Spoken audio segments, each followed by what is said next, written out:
And analysts have sought to highlight the economic losses of road accidents following the festive season. According to the World Health Organization, over 1.2 million lives are lost in accidents across the globe, and this amounts to approximately 3% of gross domestic product.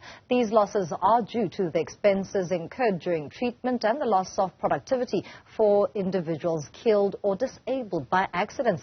CEO at the Road Freight Association, Gavin speaks to us about this. Thank you so much for your time, Gavin. Where do we even start to quantify the impact or the economic impact of such road carnage? Well, good morning, Tumisang, and good morning to all your viewers. I take this opportunity to wish everyone a prosperous, healthy and wealthy, in terms of friends and love, New Year, New 2024. I think we're into a tough year.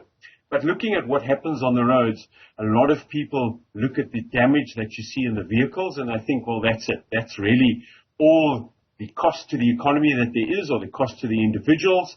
And then they work out what their excess is, and that might be, 5, 10, 15,000 rand. If you've got bigger vehicles, could even be 100,000 rand. And that is seen as the cost. But it isn't.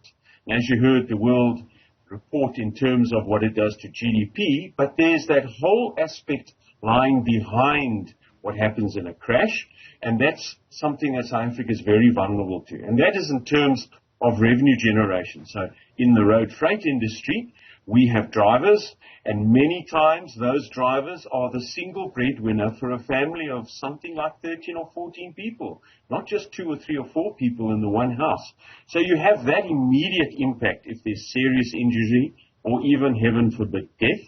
And you lose that, and there are those people who are then all of a sudden out in the cold. They no longer have a source of income.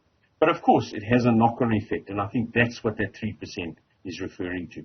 And speaking directly to the activity in the road freight side of business in South Africa, how much of an impact are road carnages overall, given that the busiest routes where goods travel, including the N3, had recent incidents? Well, if you take a look at that, Tumisang, you will see that over the Christmas period, there's a bit of a drop in the freight traffic on the national roads, because we understand that A, there's going to be a huge traffic volumes on those roads, and B, that there's an attitudinal issue that I think we're all aware of in South Africa. So we try to minimize the delays and minimize the frustration.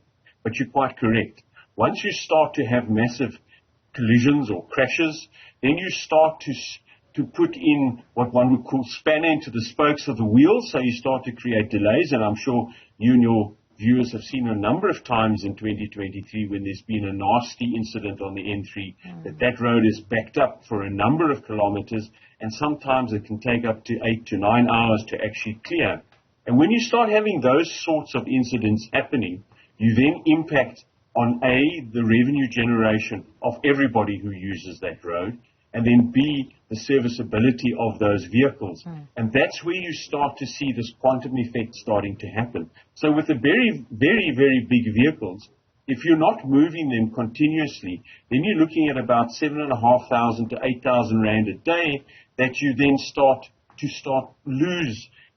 You still pay all of your other costs, but you start to lose that. So that very, very quickly starts to impact on the sector. Lastly, Gavin, having ventilated the impact on the economic side of road accidents in the country, to what extent does South Africa then need to have a conversation serious enough about how to curb such incidents?